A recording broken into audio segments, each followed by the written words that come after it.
Bienvenidos al boletín semanal de LISA News, el boletín en el que te informamos de las noticias más importantes de la semana en materia de seguridad, inteligencia, ciberseguridad, relaciones internacionales y emergencias.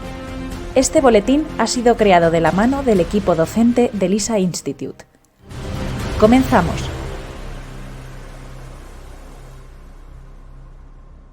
Seguridad internacional y geopolítica.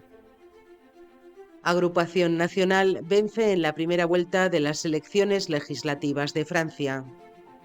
La formación ultraconservadora y euroescéptica ha cosechado un triunfo histórico en la primera vuelta de los comicios legislativos de Francia, convocados tras las elecciones europeas. El partido de Le Pen se impone al partido de Macron y a la izquierda, que fueron unidos bajo la coalición del Frente Popular. La participación electoral se disparó con respecto a 2022.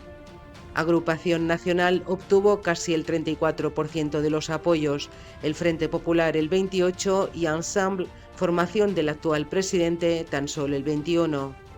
La segunda vuelta de estas elecciones se celebrarán el domingo 7 de julio. De los 577 escaños totales, en primera vuelta se han consolidado solo 75. De momento, Agrupación Nacional tiene 37 escaños, el Frente Popular 32, Ensemble 2, la derecha diversa 2, los republicanos 1 y la Unión de Extrema Derecha 1. En estos primeros resultados, Agrupación Nacional quedó primero en 300 circunscripciones, pero no pudo consolidar la gran mayoría de los escaños porque el sistema de doble vuelta requiere llegar al 50% del voto en la primera elección. Así, las estimaciones en estos momentos aseguran que la formación ultraconservadora podría obtener entre 255 y 295 escaños. Para la mayoría absoluta se requieren 289, por lo que no lo tienen fácil para conseguirlo. Algunas formaciones de izquierda han anunciado que en las circunscripciones que han pasado 3 candidatos y están en tercera posición se retirarán con el objetivo de que el que se enfrenta a Agrupación Nacional tenga más facilidades de ganarle. De conseguir una mayoría absoluta, el primer ministro debe ser de esa formación. La sentencia contra Trump se retrasa al 18 de septiembre. El Tribunal Supremo de Nueva York ha decidido retrasar hasta el 18 de septiembre de 2024 la resolución de la sentencia contra Donald Trump. Al expresidente de Estados Unidos se le imputan 34 cargos relacionados con el pago a la actriz porno Stormy Daniels durante la campaña de 2016. El motivo es que, tras la inmunidad parcial otorgada por el Tribunal Supremo al expresidente, ahora se deberá estudiar nuevamente el caso por si pudiera afectar a la sentencia. La fecha prevista era el 11 de julio. Trump es el primer expresidente de la historia de Estados Unidos en ser condenado durante un juicio penal. Sin embargo, esto no ha evitado que se presente a las elecciones presidenciales de 2024 como candidato republicano, ya que la Constitución no prohíbe explícitamente que una persona con una sentencia penal se postule para la presidencia. En estos momentos ostenta una gran ventaja tras el debate presidencial contra Joe Biden, ya que el actual presidente mostró síntomas de debilitamiento e incapacidad. En marzo de 2023, Donald Trump fue imputado con 34 cargos relacionados con falsificación de registros comerciales y violaciones de las leyes de financiación de campañas por un pago de $130.000 a la actriz porno poco antes de las elecciones de 2016. Luego trataron de encubrir el pago mediante registros comerciales falsificados, disfrazando el pago a Daniels como gastos legales, lo cual constituiría una violación de las leyes de financiación. Ecuador decreta un nuevo estado de excepción. El gobierno de Ecuador ordenó el martes 2 de julio la imposición de un nuevo estado de excepción de 60 días en varias zonas del país. La decisión se debe al aumento de la violencia por parte de grupos criminales. Entre las medidas se elimina el derecho de inviolabilidad de la vivienda para poder hacer registros y se suspende el derecho a la libre asociación y reunión. Con esto se prevé fortalecer las estrategias de lucha contra el crimen organizado y el terrorismo, garantizando el bienestar y seguridad en esas regiones del país. Las autoridades aseguran que la norma se ajusta al marco de la Constitución. Los estados de excepción anteriores se eliminaron por orden del Tribunal Constitucional porque argumentaron que no había motivos concretos que alegasen la razón del conflicto dentro del país. Ahora, para evitar la intervención de este organismo judicial, se han expuesto 45 páginas de las 49 que tiene para detallar la exposición de motivos, donde se explica el aumento de las hostilidades, el incremento de delitos y la intensidad prolongada de grupos armados organizados. Ecuador se ha convertido en un importante centro regional de almacenamiento, procesamiento y distribución de drogas. Esto se debe a la presencia activa de multitud de organizaciones criminales vinculadas a cárteles mexicanos y colombianos. Puerto Rico celebrará un referéndum para decidir su estatus político. Pedro Pierluisi, gobernador de Puerto Rico, ha convocado a la población a celebrar un referéndum el próximo 5 de noviembre. Será el mismo día que las elecciones generales del territorio y que las elecciones presidenciales de Estados Unidos. El objetivo es votar su estatus político e intentar poner fin a la colonia, según el presidente. Será el 7º plebiscito de esta naturaleza que se realiza en el territorio. Este referéndum es de carácter local, ya que no tiene la aprobación de Estados Unidos. La población podrá votar entre 3 opciones. La primera es la anexión a Estados Unidos, que implica ser un estado federal más dentro de Estados Unidos. La segunda es la independencia y la tercera es la soberanía en libre asociación, tal y como está ahora. Con este referéndum, Estados Unidos podrá conocer qué nivel de apoyo tiene cada una de las partes en la isla. El partido gobernante aboga por la anexión a Estados Unidos, mientras que opositores claman por la situación actual o una independencia total. Puerto Rico lleva bajo la tutela estadounidense como territorio no incorporado desde 1898, cuando España cedió la isla a Estados Unidos. Otros titulares. Nicolás Maduro negocia de nuevo con Estados Unidos a menos de un mes de las elecciones.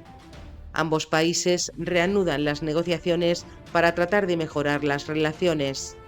El Ejecutivo venezolano ha aceptado trabajar de forma conjunta para mantener las comunicaciones de manera respetuosa. El presidente estaría buscando acercamientos con Estados Unidos antes de los comicios presidenciales del 28 de julio, donde se enfrentará a Edmundo González. Corea del Norte lanza 2 misiles balísticos hacia la costa de Japón. Uno de ellos voló 600 kilómetros y el otro habría explotado cuando había recorrido 120 kilómetros. Los hechos ocurrieron durante la noche del 30 al 1 de julio. Las tensiones entre ambas Coreas están elevadas por el lanzamiento de propaganda basura, las maniobras militares y el acuerdo entre Putin y Kim. Menos de la mitad de los votantes demócratas cree que Biden debe renunciar. El 55% de los votantes demócratas creen que Biden tendría que continuar, frente al 45% que estima necesario que abandone la carrera presidencial. Otros datos de la encuesta muestran que el debate presidencial contra Trump ha perjudicado gravemente a Joe Biden. Algunos sectores demócratas y medios de comunicación creen que el mandatario debería apartarse de la candidatura a su reelección. La agencia de noticias argentina Telam se convierte en una de publicidad estatal.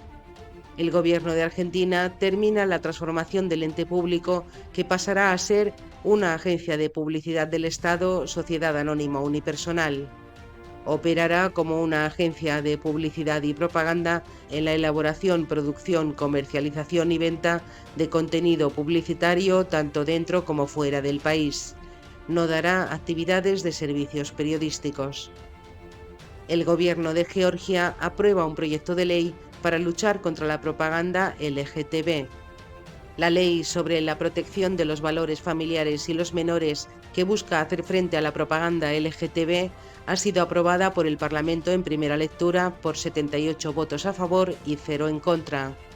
Entre las medidas, busca restringir la adopción a parejas del colectivo, prohibir las cirugías de cambio de sexo, negar el matrimonio igualitario e impedir celebraciones públicas que muestren estos valores. El objetivo sería reforzar los valores familiares tradicionales. El conservador Jalili y el reformista Pezeshkian avanzan a la segunda vuelta de las presidenciales de Irán. Pezeshkian obtuvo más de 8 millones de votos y Jalili poco más de 7 millones. En tercera posición y fuera de la segunda vuelta quedó Mohammad Bagher, presidente del Parlamento de Irán. El candidato reformista aboga por una mejora de los derechos de las mujeres. Ultraconservadores de Hungría, Chequia y Austria formarán una nueva coalición europea. Orbán aseguró que el objetivo es que el grupo sea el más fuerte de orientación derechista, se llamará Patriotas para Europa y necesitará la adhesión de otros 4 partidos. Inteligencia. Imágenes satelitales aseguran que China tiene y construye centros de espionaje en Cuba. Un informe del Centro de Estudios Estratégicos e Internacionales muestra imágenes de satélite donde se probaría la posesión y construcción de supuestas bases de espionaje chinas en Cuba. Estos centros espías servirían para escuchar conversaciones estadounidenses mediante el uso de grandes antenas parabólicas que China utilizaría para interceptar, recopilar, analizar y explotar las comunicaciones electrónicas secretas de bases militares estadounidenses, plataformas de lanzamiento espacial y puertos militares y comerciales. Tras investigar durante años estas imágenes, mencionaron que hay otros 4 lugares donde Cuba podría haber mejorado y ampliado sus instalaciones de espionaje electrónico. Estas se sitúan en Bejucal, El Salao, Huajay y Calabazar. Cuba asegura que esto es una campaña de intimidación, ya que las presuntas bases militares chinas no existen en Cuba. Un ciudadano francés se declara culpable de espionaje hacia Rusia. Laurent Binatier, asesor del Centro de Diálogo Humanitario con sede en Ginebra, fue detenido en Moscú en junio de 2024 bajo sospecha de espionaje. Este individuo se declaró culpable de recopilar ilegalmente información sobre asuntos militares rusos sin registrarse como agente extranjero, un delito que se puede castigar hasta con 5 años de prisión según las leyes rusas. Las autoridades ordenaron un análisis lingüístico forense de las grabaciones de las reuniones de Binatier con representantes de la comunidad científica y expertos en las que presuntamente reunió información sobre el ejército y actividades técnico-militares rusas. Las detenciones por cargos de espionaje y recopilación de información sensible se han vuelto más frecuentes en Rusia desde el inicio de la guerra en Ucrania en 2022, incluyendo casos como el del reportero del Wall Street Journal Ivan Yarsnikovic y la periodista ruso-estadounidense Also Kurmasheva. Arrestan a un noruego por presunto espionaje para China. Las autoridades noruegas arrestaron el martes 2 de julio a un individuo noruego por quebrantar presuntamente el Código Penal. Todavía no se ha filtrado el nombre del acusado de espionaje para China. La policía le acusa de infringir el artículo 122 del Código Penal sobre actividades de inteligencia y revelación de secretos estatales y del 126 sobre otras acciones ilegales relacionadas con inteligencia. Su abogado asegura que es inocente y que no tiene ninguna asociación con el gobierno de China. El acusado está en estos momentos bajo vigilancia y el fiscal Thomas Blom aseguró que por el momento no pueden dar respuesta alguna sobre esta cuestión, ya que están esperando los documentos clasificados. Ciberseguridad. La Unión Europea acusa a Meta de incumplir la ley europea al exigir un pago por no usar datos personales. La Comisión Europea ha denunciado este lunes 1 de julio que la matriz estadounidense Meta no cumple con la Ley de Mercados Digitales de la Unión Europea. La acusación se basa en el modelo de negocio de la empresa, de pago o consentimiento, donde exige la recopilación de datos personales de los usuarios para ofrecer publicidad personalizada en sus redes sociales o un pago que impida esa recolección. Sin embargo, si el usuario no quiere pagar y no quiere que se recolecte información personal de uso y diagnóstico, se le impide el acceso y uso de las aplicaciones. Esto provoca que el usuario no tiene derecho a consentir libremente la combinación de su información personal, ya que se fuerza a los usuarios a pagar o a dar consentimiento del uso de sus datos para publicidad personalizada. La Unión Europea seguirá investigando esta presunta infracción de Meta hasta mediados del año 2025. Para esa fecha se espera que implementen una solución a su modelo publicitario. De lo contrario, se podrían enfrentar a sanciones de entre el 10 y el 20% de la facturación anual. Un ciberataque detiene el centro hospitalario universitario de Zagreb, en Croacia. Ciberdelincuentes perpetraron un ataque cibernético en el hospital más grande de Croacia el pasado miércoles 3 de julio por la noche. Esto provocó el cierre de toda su infraestructura electrónica, dañando los sistemas digitales del centro. El subdirector de calidad aseguró que debido al suceso, el hospital retrocedió 50 años. Cerraron todos los servidores para que el virus no se propagara. Informaron a todas las empresas externas que hacen protección e iniciaron una investigación para ver qué pasaba. Por suerte, todos los servicios afectados han vuelto a restablecerse, aunque hubo algunos incidentes y retrasos, ya que los trabajadores se vieron obligados a redactar informes a mano. Los registros médicos de pacientes no han sido robados.